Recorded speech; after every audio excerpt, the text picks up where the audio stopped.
She said, "You were a mistake," and kicked me out. But when the truth came out, they froze. My mother didn't hesitate, not even for a second. She looked me dead in the eyes and said, "You were a mistake," in the coldest voice I've ever heard. Before the words even settled, she grabbed my arm, dragged me to the door, and shoved me outside like I was something she couldn't stand to have in her home. My dad stood behind her, refusing to meet my eyes, acting like if he looked at me long enough, he might feel guilty. He didn't. The door slammed so hard the windows rattled. Then everything went silent. No footsteps, no second thoughts, no one calling after me, just silence and the sound of my own breathing shaking.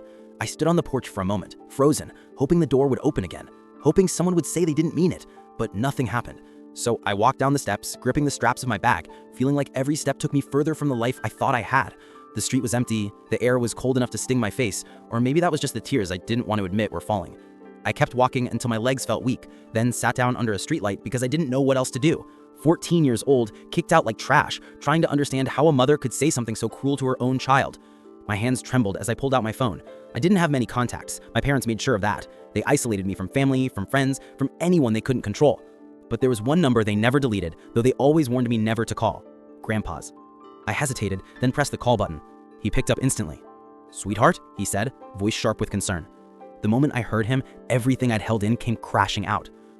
She kicked me out," I whispered, my voice cracking. There was a pause. Not confusion, not disbelief, just anger.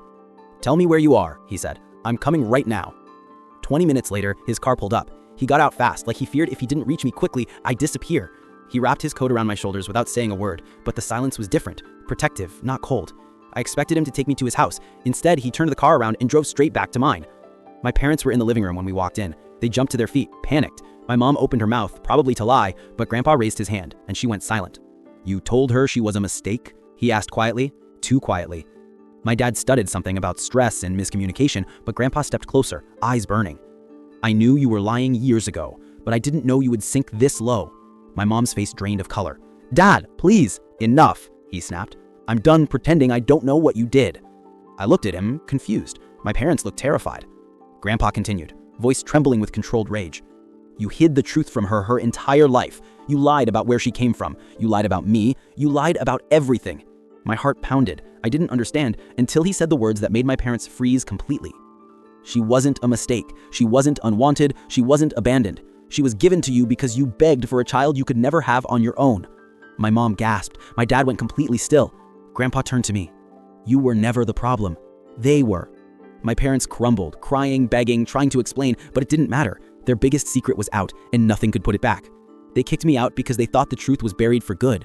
But the moment it came out, they froze because everything they built was finally falling apart.